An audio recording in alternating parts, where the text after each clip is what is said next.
మన కవితక్క గారి నిరాహార దీక్ష కొనసాగుతున్నందు మనతో పాటు లక్ష్మి గారు మాట్లాడడానికి రెడీగా ఉన్నారు. నమస్కారం అమ్మ. నమస్కారం అండి.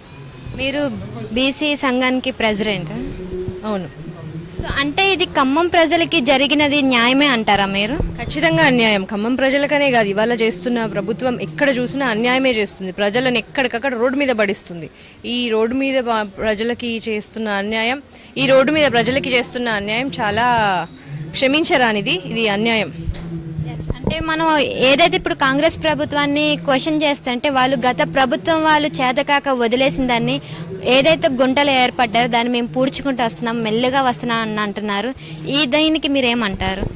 లేదండి, నేను ఇప్పటి వరకు ఎవరూ న్యాయం చేయట్లేదు. తెలంగాణకి కొట్లాడి సాధించుకున్నాం. తెలంగాణ ఎందుకు మనం మంచి జరగాలి, ఇప్పటికే చాలా వెనుకబడ్డ ప్రాంతం అయిపోయామనే కదా అంత కొట్లాడి మనం తెలంగాణ సాధించుకున్నాక 10 ఏళ్ళకి బీఆర్ఎస్ వాళ్ళు అన్ని అన్యాయమే చేస్తున్నారు, ఎక్కడికక్కడ వాళ్ళే కబ్జాలు చేస్తున్నారు అన్న రీజన్కే మనం నెక్స్ట్ టైం కాంగ్రెస్ ఇచ్చిన మేనిఫెస్టోని నమ్మి ప్రజలందరం కాంగ్రెస్ని గెలిపించాం. ఇప్పుడు కాంగ్రెస్ని గెలిపించిన తర్వాత మంచి జరిగింది ఎక్కడ? మార్పు ఎక్కడుంది? నాకైతే ఏం మార్పు కనిపిస్తలేదు. మంచితనం కనిపించకపోగా ఎక్కడికక్కడ సమస్యలు, ఎక్కడికక్కడ వేధింపులు, ప్రజలకు అసలు రక్షణనే లేదు. పేద ప్రజలకు అసలే రక్షణ లేదు. హైడ్రా అన్నారు, అది కూడా అన్యాయంగానే జరుగుతుంది. హైడ్రా అంటే వాళ్ళ తమ్ముడు విషయానికి వచ్చేసరికి హైడ్రా లేకుండా పోయిందంటారా? అదే కదా అంటున్న, వాళ్ళ తమ్ముడనే కాదు, ఇప్పుడు వాళ్ళకి సంబంధించిన ప్రాపర్టీస్లో ఎక్కడెక్కడైతే హైడ్రా ఇన్వాల్వ్ అయ్యిందో అక్కడెక్కడ వాళ్ళు దాన్ని తీయట్లేదే. ఈ ప్రజల దగ్గరికి, పేద ప్రజల దగ్గరికి మాత్రం రాత్రి వెళ్ళి బుల్డోజర్లతో కూల్ చేయడం. వాళ్ళని నిజంగా మీరు వెకేట్ చేయాలి అనుకుంటే వాళ్ళకి ఇంకొక ప్లేస్ సృష్టించి క్రియేట్ చేసి పంపించాలి కదా. ఇప్పుడు చాలా డబ్బులు ఉన్న వాళ్ళు, ఆల్రెడీ పాలనలో ఉన్న వాళ్ళకి ఎన్నో కోట్లు ఉంటాయి. ఒక ఇల్లు కాకపోతే 100 గెస్ట్ హౌస్లు ఉంటాయి. వాళ్ళకి ఏముంటుంది? కష్టపడి కట్టుకున్న ఒక చిన్న గూడు తప్ప. అలాంటి గూడులో నుంచి వాళ్ళని పంపించేసి వాళ్ళకి తిండి లేదు, నిద్ర లేదు, బట్ట లేదు, పిల్లలకు చదువు లేదు. చదువుకుంటున్న పిల్లలు పొద్దున్న లేస్తే ఎగ్జామ్స్ రాయాలి.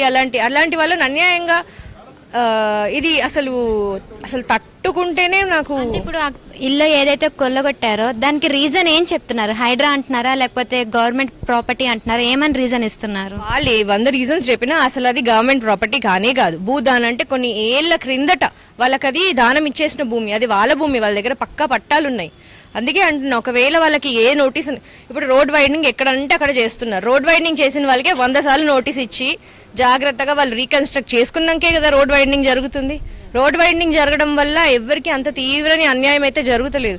కానీ వాళ్ళని అట్లా రాత్రి పంపించేయడం ఇది చాలా అన్యాయం. దీన్ని ఖచ్చితంగా ఖండించాలి. దీనికోసం వాళ్ళకి న్యాయం జరిగే వరకు మేమందరం పోరాడుతూనే ఉంటాం. కవిత గారు అయితే ఏదైతే అన్నారో కూల్చిన చోటనే వాళ్ళకి ఇల్లు కట్టి ఇవ్వాలి అని చెప్పని అంటున్నారు, ఇదంతా జరిగిద్ది అంటారా? మనం అడిగేది మనం అడుగుతున్నాం, జరిగిద్దా అంటే మనం పోరాటం చేస్తుందే న్యాయం జరగాలని. ఆ విధంగా కాకుండా వాళ్ళు ఇంకే విధంగా న్యాయం చేస్తా అనుకుంటున్నారో మనం చూద్దాం. మనం అడుగుతున్న న్యాయం అది. ఇప్పుడు నాకేం కావాలో నాకే తెలుస్తుంది. నా ఆకలి నాకే తీరాలి కదా. నాకు ఇది కావాలి, నా ప్రజలకు ఇది కావాలని కవిత గారు ఏదైతే కొట్లాడుతున్నారో దాంట్లో ఖచ్చితంగా న్యాయం ఉంది. వాళ్ళు ఎవరైతే ప్రభుత్వం, ఇప్పుడు 3 మంత్రులు ఉన్నారు అక్కడ, వాళ్ళు ఏమంటున్నారు?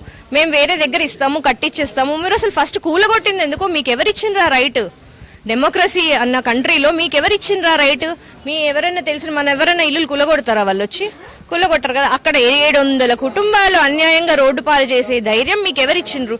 ఇంతమంది ఇంత ఖండం చేస్తుంటే కూడా ఎవ్వరూ రియాక్ట్ అవ్వకపోవడానికి ఆన్సర్ ఏంటి? ఎవరు జాలి కూడా లేదు. పసిపిల్లలు, ప్రెగ్నెంట్స్ లేడీస్ కూడా ఉన్నారంట కదా. జాలి కూడా లేకుండా అంత కఠినంగా తీసుకున్న నిర్ణయం పట్ల అసలు వింటూనే కన్నీరు వస్తుంది. సో ఒక లేడీగా మీరేమంటారు? జాలి కాదు, వాళ్ళకి అసలు సిగ్గు కూడా లేదు, కనీసం విఘ్నత లేదు. అసలు రాత్రి కూల్చోగొట్టేసి ఒక బిల్డింగ్ ని, అన్ని కుటుంబాలను రోడ్డు పాలు చేయడం ఏంటండి? బుద్ధి ఉండాలి కదా కొంచెం. గవర్నమెంట్ అంటే ఏంటి? ప్రజలకి రక్షించాలి. ఐపీఎస్ ఆఫీసర్స్ ఏంటి? ఇండియన్ పబ్లిక్ సర్వీస్ కమిషన్ ఏం చేయాలి? ప్రజల కోసం మాట్లాడాలి. మీరేం చేయాలి? ఏ గవర్నమెంట్ వచ్చినా, ఇర్రెస్పెక్టివ్ ఆఫ్ గవర్నమెంట్, లీడర్లు మారుతానే ఉంటారు, పొలిటీషియన్స్ మారుతానే ఉంటారు. ఐఏఎస్ ఆఫీసర్స్, కలెక్టర్స్ అయితే మారారు కదా. వాళ్ళు ఎంత చూసినా మనం హిస్టరీలో వాళ్ళు చేయాల్సింది ఏంటి? ప్రజారక్షణ. వాళ్ళు ప్రజల కోసం వాళ్ళు ఫైట్ చేయాలి గవర్నమెంట్తో. సార్, ఇక్కడ ఇంతమంది కుటుంబాలు అన్యాయం అవుతున్నాయి, వీళ్ళకి ఇలా చేస్తే వీళ్ళందరూ రోడ్డు పాలు అవుతారు అని వీళ్ళు ఫైట్ చేయాలి. దానికి ఇంకేదన్నా వాళ్ళకి సొల్యూషన్ చూపించాలి. వీళ్ళు ఏం చేస్తున్నారు? వీళ్ళు ప్రజల రక్షణ ఎక్కడ చేస్తున్నారు? ఏ గవర్నమెంట్ వస్తే ఆ గవర్నమెంట్కి వీళ్ళు కుమ్ము కాస్తే ఇట్లాంటి వాళ్ళని మనం ఎందుకు సివిల్ సర్వీసెస్లో సెలెక్ట్ చేసుకొని పెట్టేది? This is not right. This is definitely not right. అంటే ఇప్పుడు పేద ప్రజలకి న్యాయం జరిగేంత వరకు ఈ దీక్ష అయితే కొనసాగుతూనే ఉంటుందా? మేమైతే అదే అనుకున్నాము. ఈ దీక్షే కొనసాగుతూ ఇంకా అందరం కూడా దీక్షలో పాల్గొంటామా, వాళ్ళ ప్రతి హైడ్రా ప్రాజెక్ట్ దగ్గరికి వెళ్ళి మేము ముట్టడిస్తామా అన్నది డిపెండ్స్. అంటే ఇలాగా 4 గోడల మధ్యన కాకుండా అంటే పబ్లిక్ ఏరియాలో ఎందుకని పర్మిషన్ ఇవ్వలేదా మీకు? పబ్లిక్ ఏరియాలో స్టార్ట్ చేస్తేనే కదా నిన్న నైట్ అక్రమంగా అరెస్ట్ చేసింది కవిత గారిని. పబ్లిక్ ఏరియాలో చేస్తేనే కదా విశారదన్ అన్నని అరెస్ట్ చేసింది. ఇప్పటి వరకు ఆయన జాడ తెలియలేదు. ఇప్పుడు మా బడుగు బలహీన వర్గాల కోసం కొన్ని ఏళ్లుగా ఫైట్ చేస్తున్నారు విశారదన్ అన్న. అసలు ఆయన ఆయన కనిపించకుండా అరెస్ట్ చేయడం ఏంటి? మీరు అరెస్ట్ చేస్తే ఒక పోర్ట్ఫోలియో ప్రకారం ఇక్కడ అరెస్ట్ చేశాము, ఈ స్టేషన్లో ఉంచామని ఏదన్నా చెప్పాలి కదా. ఏది చెప్పకుండా వీళ్ళేమైనా ఉగ్రవాదులా? They are fighting for the society, they are the true leaders. వాళ్ళు పొలిటీషియన్స్ కాదు. ఇవాళ కవిత గారు కానీ విశారదన్ అన్న కానీ they are the true leaders. We are inspired by them. ఈ జనరేషన్లో ఉన్న మేము కానీ విమెన్ కానీ వీఆర్ ఇన్స్పైర్డ్ బై దెమ్. అయితే ఈ దీక్ష ఇట్లా కొనసాగుతూనే ఉంటుందని అంటున్నారు. Thank you. దీక్ష కొనసాగుతూనే ఉంటది, దీని ఉద్రిక్తత పెరుగుతూనే ఉంటది until we get the justice. We are here to fight for justice.